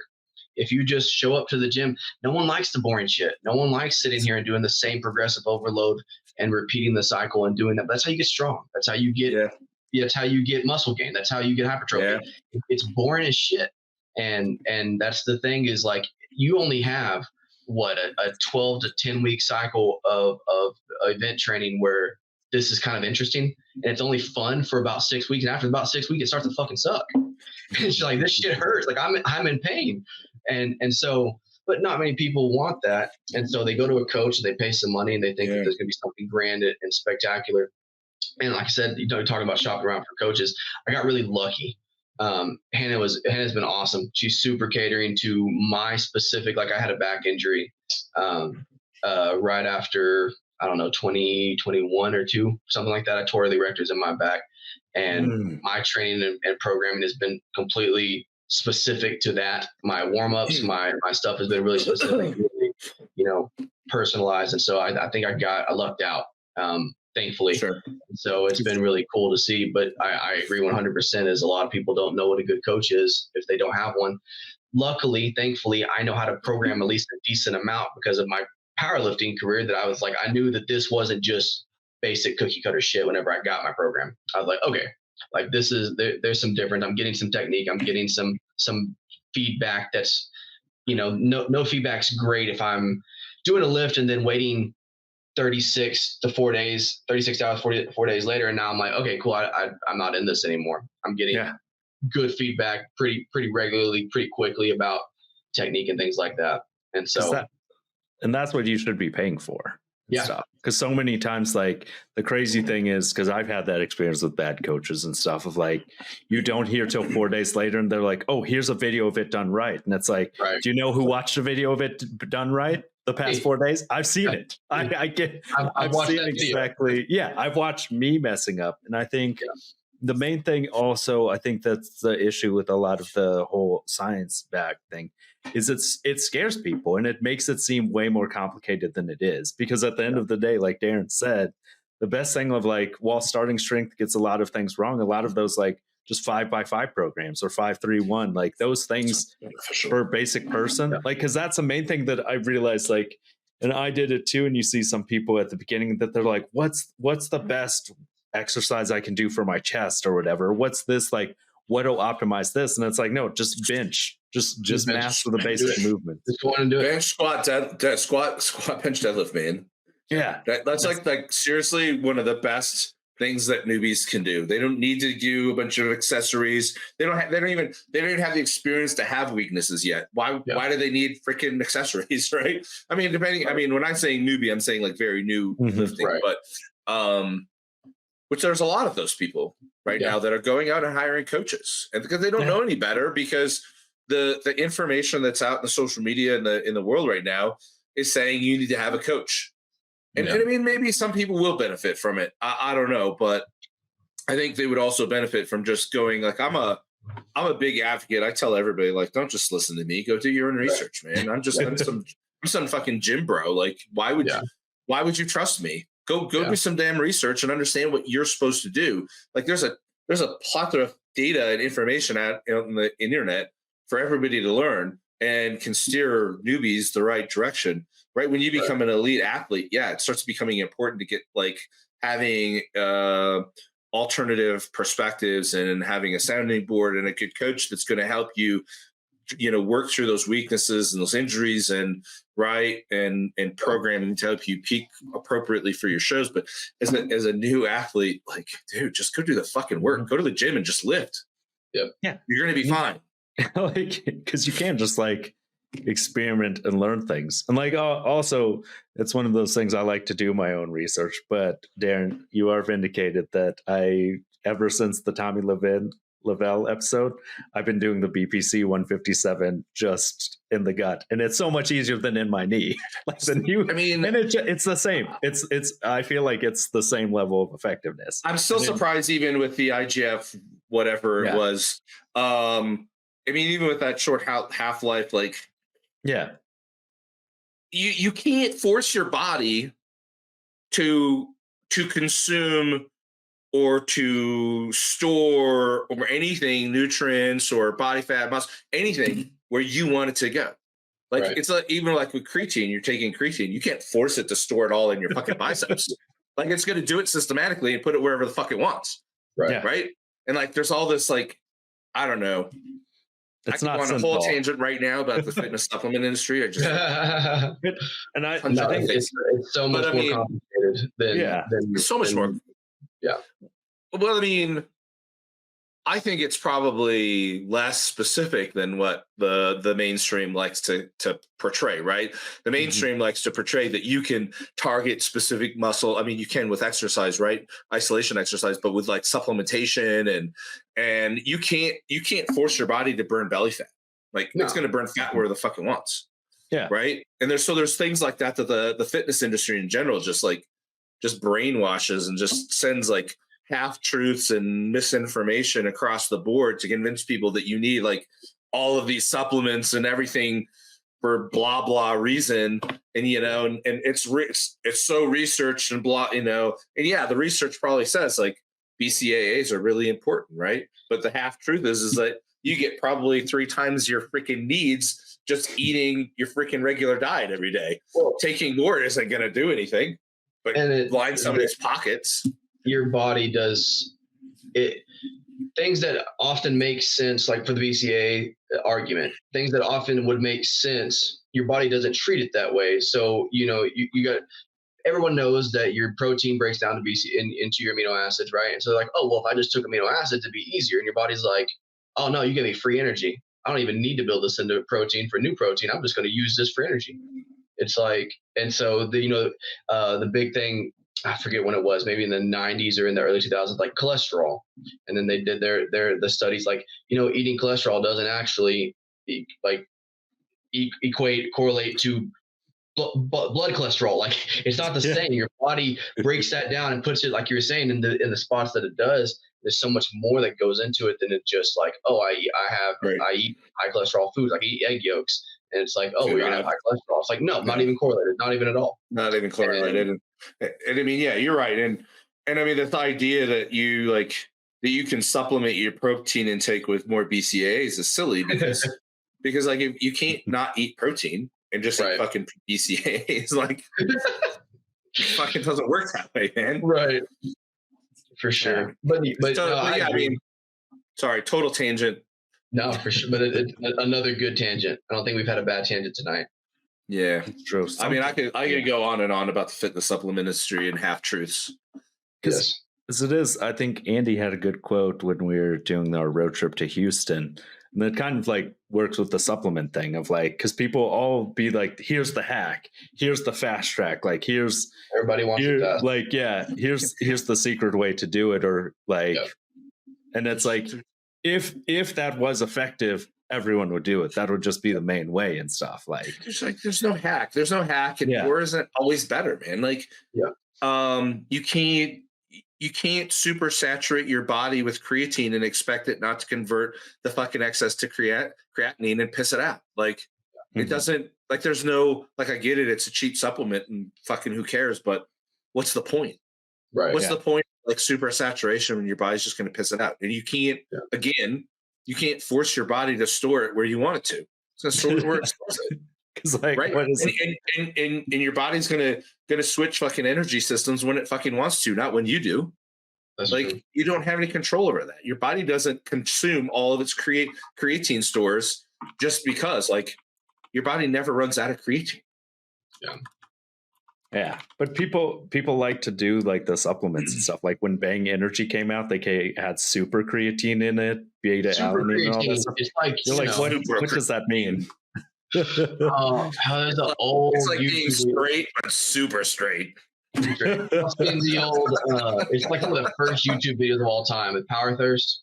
You ever watch Power Thirst? Oh yeah, Power Power Thirst. Thirst, That man. was amazing. Whenever someone came out with some super creatine, I was like, "That's some Power Thirst shit." Like this is crystal meth in a can. Stupid, man. It's all has to stupid. be. Yeah. Power all Thirst stupid. videos were so good. Oh, it was crazy. I loved it. Dude, they were great. They were There was fucking the- great. There was the one funny one that was like, if life gives you lemons, you find a new god. Power Thirst. I was like, that's such a good quote. Yeah, no, Power Thirst was a shit back in the But day. that's the marketing that It is. It's everybody gets 100%. inundated with, right? And it's all half truths and really a lot of it's just pure misinformation, right? Yeah. Yeah, it drives me absolutely bonkers. What And was it's that I silly, saw too. recently was hydrogen water, okay? And my first, like, I'm like have a super skeptical mind. I'm like, what the fuck is hydrogen water? Like, water's already made of fucking 2 molecules of hydrogen. What like, Right. why do you need more hydrogen in your water, right? And like, you're breathing hydrogen every day. Well, there's this research that says that hydrogen is like super beneficial, right? Well, I mean, of course, hydrogen is super beneficial for your body, but where does it say that you need more hydrogen? Like, Yeah. drinking hydrogen in your water, which, you know, if it doesn't dissipate all like completely before it gets to your mouth, like, is that really helping you, or is it just more gimmick? Probably more gimmick, right? It's crazy stuff. It's And like, that's yeah, a- like the research around hydrogen is probably pretty accurate, but they're not researching if you need more hydrogen. They're Right. researching if hydrogen is If beneficial to your body. That's the problem with a lot of it. Like the Bang or Ghost or all these different things. It's like you would get. I understand that you get customers based off of, you know, the selling points like super creatine or these proprietary blends that do these different things. But you'd also get a lot of customer base by if you were to sell me an energy drink, which I love caffeine, I'm an addict. If you were just to sell me the energy drink that's like, hey, this is 300 milligrams of caffeine, that's fucking it. I would buy that shit every single day at the convenience store. Like if that was my alternative, I would, like we talked about supply and demand. If that was $1 more expensive, I'd buy that shit. Yeah, because you don't know what all that other shit is anyway. That's why I don't take pre-workout anymore. Yeah. I take caffeine pills because I know what I'm taking. Right. Yeah, and that's the main thing is because you don't know what's in them, because there have been like multiple athletes now and stuff. People find out that like now, it wasn't Blackstone Labs. There's been several supplements that they found out that like people are putting either SARMs in it or pro hormones. Dude, they've been doing that It's this forever. proprietary blend, yeah, just like The dark history of the fitness supplement industry has always been putting, like, the whole bodybuilding.com guy got busted for putting D-ball in his fucking protein. This is not new. Could you imagine? Could you imagine though, like getting? Dude, this protein's so anabolic. Oh, we had a joke. I had a joke going through the I mean, end protein of, is anabolic. Right. the end of my prep with OSG. So my last year, part of the reason I'm so I haven't really said this on the podcast yet. I'm taking probably a year off of just competing at high level stuff. I'll probably still do some local shows that are fun for me and get back in it. But I'm taking a year off of this high level like OSG. I did an April show with April record setters and it was heavy as shit. And then I did OSG Southwest regionals, which is heavy as shit, the heaviest regionals of all time. And then I did OSG. And so I did these things and I was training from basically February, March until December. And so I've just been training like crazy. And obviously I had tremendous amounts of benefit from it and gains with strength and with, you know, just my physique and everything. And so towards the end of my OSG training, it got cold, you know, with December, and I started breaking out real bad. And I was like, dude, what the fuck is like going on? Like I'm breaking out. And Kelsey was like, it's we lost Darren. Oh, we did. We lost air. It's the internet. But Yeah. but Kelsey was like, I've been sneaking stuff into your cereal. And I'm like, listen, just don't tell me. Like I can still say natural if you don't say that you've been sneaking into my food. And because it was just funny. I was just like, what in the world, man? So, but like, could you imagine drinking some protein and the dude put some freaking T-ball in that shit? And you're just like, man, this is. Dude, that's not like, but they've been doing that stuff forever. For sure.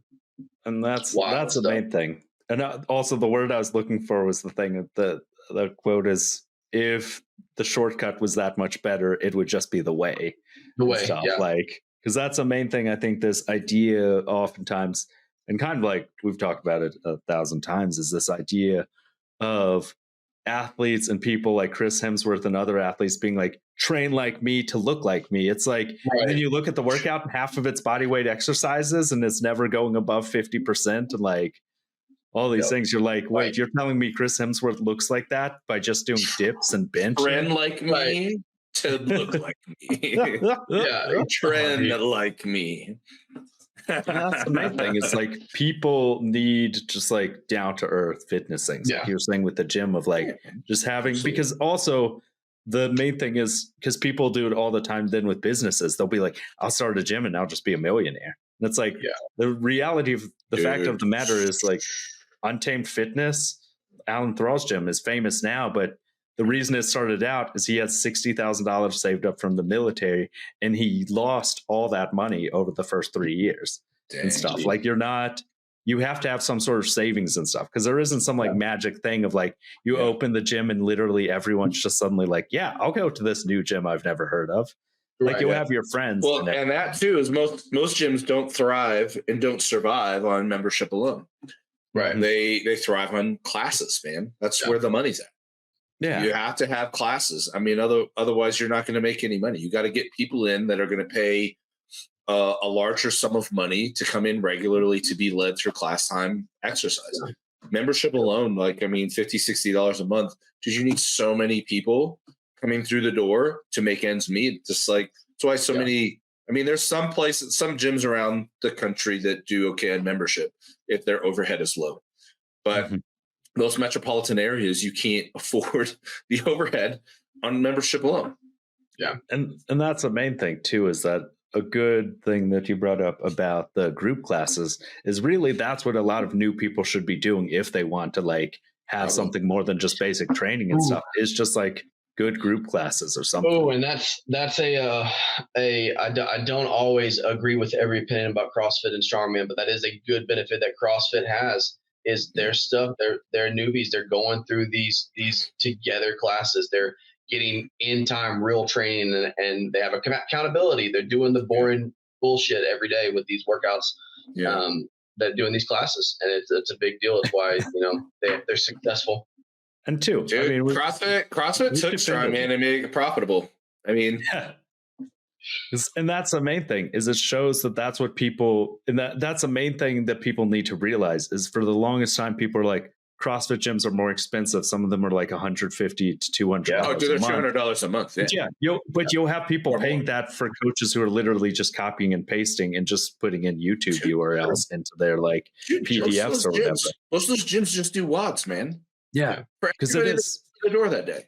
Everybody that comes through the door, doesn't matter what time or what group they're with, they do the same, more or less the same workouts. Like there might be multiple like workouts in the day, but everybody that goes to that side of the gym does the same workout. And everybody goes to that side of the gym does the same workout. And it's cool. It's profitable.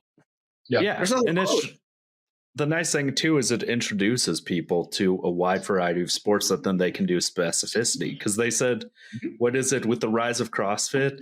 They said that the IWF, one of the weightlifting federations, said within the first few years of CrossFit, part of that time, they gained an additional 50,000 members who got into weightlifting because they got to see these varieties. And people do that with Strongman and stuff too, because at the end of the day, CrossFit does do some goofy things, but so often people on the internet will be like, look at these people doing it wrong. Yeah, they don't anymore. And also not so much anymore. They had like a really kind of dark beginning, like dark patch, right? Where things were just like batshit crazy. But Yeah. also, like I was saying, though, is they don't do it anymore. But also, anything looks bad if you only take the people doing it wrong. Like when people be like, look at this goofy person, I'm like, I guarantee you can see a lot of goofy stuff at strongman gyms and like a lot of goofy ideas that are just like people doing these things. And that's the main thing that I think people oftentimes miss. It's like they'll be like, oh, a $200 gym membership for CrossFit, that's way too expensive. But then they'll pay $150 a month to a coach who gives them advice 2 days after they've done the lift and everything. An online coach who gives them probably a regurgitated program that they got from their coach.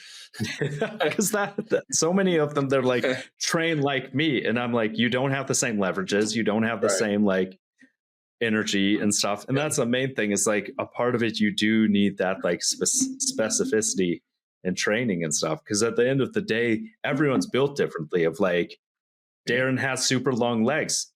And like you said, his squat lags behind his deadlift. You have stocky legs. Your squat's going to be different. So like you wouldn't tell Darren to like do exactly what you do and just be like, oh, if you just squatted like me, your squat would be 100 pounds over your deadlift.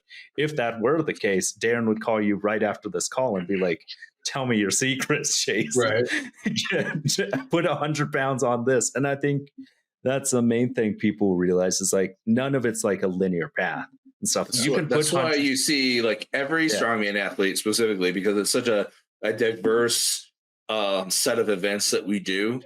People, like, everybody has their one strength that's like just really just above average over everything else, right? Everybody has like a very, very weak weakness typically, right? You might get lucky and your weakness isn't in very many competitions, but leverages make such a freaking huge difference in and that's what's nice about strongman, though. Strongman is a points game, right? It challenges multiple disciplines, right? To see who is the strongest overall, right? It's not to see who's the most statically strong, right? It's who's athletic, who's mobile, who's fast, who's strong, explosive, and otherwise. But yeah, man, it's leverages play such a huge part in what everybody's capabilities are, and to some extent, you can strengthen everybody's lifts, but there's probably always going to be some differential for every athlete. Like you're never going to probably really truly overcome that stuff unless you just abandon squatting completely, right? Well, and that was to shout out Derek Owens. One of his reels said a while back, he was doing these like tips for strongman stuff. He was like, a lot of times you see these people and you find a strength and you're like, okay, I'm strong at this, I'm gonna get better at other stuff. And he's like, I think that's wrong.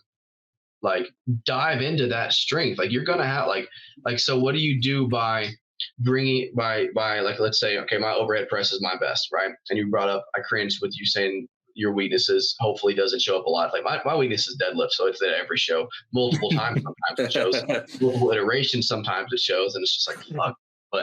But let's say I stop pressing because I'm like, all right, pressing is what I'm good at. I don't need to focus on that as much. And now my pressing stays pretty stagnant, or it stays mediocre. It goes up a smidgen, whatever. I focus to try to bring a subpar deadlift up. Well, now I've just got a subpar deadlift back to being semi-par, and now I'm just kind of back at par or a little bit below par again, because I could have got more points with having a better press, and now I basically just have gone nowhere because my points, I didn't get a sensational deadlift. I focused on making it a little bit better, but I neglected something I was good at. So I think I would argue it depends on how bad that weakness sure, is, yeah, right? Like if your weakness is causing you to lose like more points than you gain from your deadlift, then from your press, then clearly you need to focus on your deadlift. And there's also something to be said too, that certain lifts like deadlift and yoke and stuff like that, if those are your strengths, but still take their toll on your CNS and your posterior chain, right? It might, and they're causing you to not make progress on things like overhead press. There's a balance, and I think there's some conditional aspects to training where you probably want to consider, right? Like you said, the risk to reward. Like, for me, is a good example, and this is just me, but I've always been a very strong deadlifter. Yeah, but deadlifting has always affected my overhead press. Like it just takes a massive toll on my CNS and my posterior chain. I started to back off of my deadlift because it was so fucking strong, but I could lose some poundages on it and still place well to improve my press, which was causing me points. And there's a game to be played. Yeah, I think, and I think that's true. That was not a great like blanket statement, but yeah, I think what you're saying makes a little bit of sense too to me.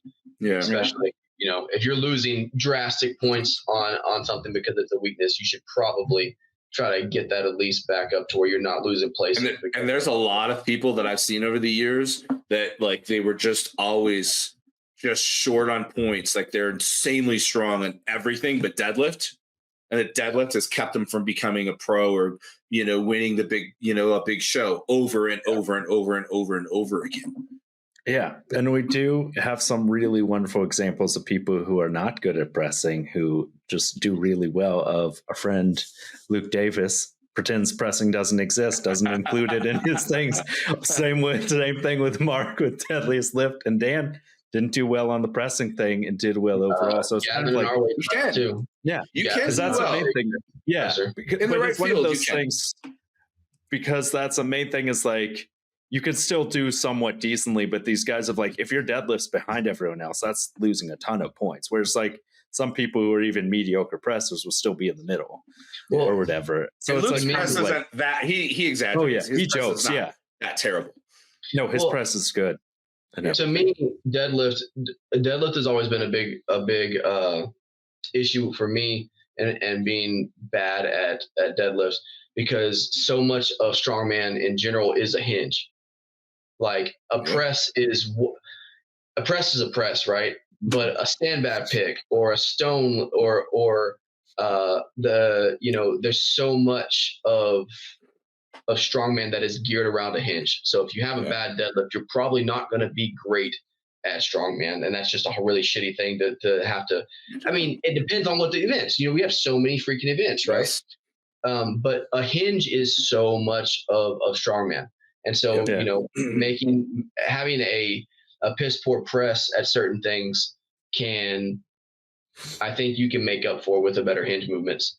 You know what I mean? And that's a thing of, two prominent examples would be Maxime Boudreau and Mateusz Kilikowski of like, if they could even just get their deadlift a little bit better, zeroing your deadlift is going to hurt you way more than like most pressing events. Unless it's a max thing, you're not going to zero it. And these guys will consistently zero deadlift events. And you're like, that's the main thing. Kilikowski would have been world's strongest man like 4 times over by now if he could just fucking deadlift. And that's the main thing people don't always realize is most pressing events, they're not going to start at that high level that you're not going to be able to get one. Like most of them they'll have that baby log that for some reason you only get 10 points on per rep. So you're never going to get to that thing, but you're not going to zero it. Whereas like some of these events now, to be world's strongest man, you can't have a bad deadlift because so many of them now start at 900 pounds, and you have Mateusz has never done more than 865, and his straps broke the one time he did. And you're like, that's a straight zero that you're taking. And some strongmen of like, you wouldn't like if you zeroed the deadlift event at OSG, you would just be like, that's just devastating. Whereas at least with the press, for the most part, you might get that barbell one. Most people are going to get that barbell at least, but if you couldn't deadlift 600 pounds, you're just out. And everything. And I think so there's kind of like a mix to that, because it is like you were saying, I didn't think about it till that, of how much of it everything is that like hinge and stuff of like, you have to have a strong posterior chain and stuff. Like you can't just shoulder everything and stuff, because at the end of the day, like there's going to be issues. And I think that's why kind of a concept of like why CrossFit was so effective was that idea of just be a well-rounded athlete, just be good at everything in general. And like, that's better than like being too specific, or like some people, they just won't do anything because they're worried about like killing their gains by whatever silly thing that Jeff Cavalier was telling them the week of like face pulls will kill your gains. Like, what is it? Because if you do face pulls wrong, behind the back pressing will hurt you. All these things, SSB, what Mark Ripto hates the trap bar. And you're like, these things won't kill your gains. And if your only reason that they might be bad is because if they're done wrong, they could be dangerous. As we've said, you probably shouldn't lift at all then. Yeah, like just don't, just don't lift. Lifting is dangerous. Because everything is dangerous stuff done wrong. Everything is dangerous. It's even dangerous when done right. So when you're on like super maximal weights, like, yeah, it's all dangerous. Yep. Hey guys, we're like pushing an hour and 45 minutes. And we started 20 minutes late. And we started 20 minutes late. Oh, no. Shout out technology. Yeah. It never ceases to just be a thorn in my side. Any last words, Chase, for our audience? Nah, man. Appreciate y'all having on. Hopefully, here in the near future, you can see some big things with Prior Iron coming up with Frank and myself. So yeah, good luck with that, dude. To be on the lookout for. Hell yeah. It's gonna be awesome. I'm glad we had you on. Yeah, and we had you on the 60th episode. Yeah, this is special. That's a big deal. Special episode. Because you realize, what is it? 99% of podcasts don't make it past episode 20. We've done that 3 times over now. Yeah, and that's the main thing. Is like consistency will win every time. Yep. Yeah. And stuff like you could. At the end of the day, people would much rather have consistent content than just being like, we have to wait for the perfect episode and stuff. Because like this one turned out great, and we had tons of technical issues at the beginning and stuff. And you're like, which is sadly not uncommon on my end. That's true. It's hard though. For some reason, this platform just hates you. But I'm like, it was great having you on and stuff, because I was like, that was nice when seeing you at OSG. Of like, I think the one thing I would say before we cut out, because it has been long, is Darren is really great about reminding people that being at OSG is a huge deal, because you have a lot of people who they'll be like, I didn't make it to finals. It was a super disappointing thing. Right. I can get that that's hard and stuff, like, but also to be there alone. Dude, the online qualifier. So I did the online qualifier in 2022 and didn't go. And Lynn offered everybody that didn't make it that year because of the hurricane invites to 2023. And that's how I ended up in 2023. So I didn't qualify this year, so I don't have any insight, but the qualifiers for 2022 were fucking insane. Yeah. Like if you made the top 10, I don't care if it's an online qualifier, the weights that you had to lift to get on that were stupid. Yeah. Were freaking stupid. Yeah. No, and it was crazy. And I've never done the online qualifier before, but I did Southwest Regionals with Derek, and it was heavy as shit, man. Dude, like we were doing a 185 monster dumbbell for reps, and that's weight that worlds failed the year before that for multiple people. Yeah, and that's the point. Yeah, you get it that far, you deserve to be there. Exactly. So no, I had no ill feelings for not making finals. I was pumped to be. I ended up 29th, and I was like, you know what? Like it was an amazing, awesome, fun experience, and I'm happy to be a part of it. That's what I have my hat in there. So just to be in that group. Hell yeah, man! So it's amazing. And that's huge. Like appreciating where you are and how far you've come is huge and stuff. Not the end, though, so yeah. Like you still want to have that ambition of like, you always want to do better, but I think sometimes you can hear so many people are just like shit on themselves for not being in the finals, and you're like, you were there. It's like that's the cream of the crop. You made it there. Stuff. Yeah, like no one's a bad athlete there at that point. This isn't, and like you said, even the regionals, like that deadlift ladder was like, for most people, the third thing was a PR, and there still was another bar most people didn't hit. And stuff like that's a heavy show and stuff. Yeah. So I think it's always good to appreciate where you are, and like you said, Pariah Iron. Also, shout out Frank for doing amazing social media stuff, proving that people can learn to use computers if they want to. You can stop being a boomer at 28 years old. That's true. Or whatever, however old Frank is. Yeah, Frank, it's a bummer that he's younger than me. But everyone is at this point. It's Deadliest Lift and Andrew Clayton both turned 30 last year, and I was like, that's a real bummer. That sucks. Oh, you're all younger than me. Yeah, but this was a great one. Thank you so much. And thanks, Chase. Thanks for having me, guys. We hope you enjoyed this episode, and don't forget to like, subscribe, share, and follow us on Instagram for updates. We'll catch you next time on World's Strongest Opinions.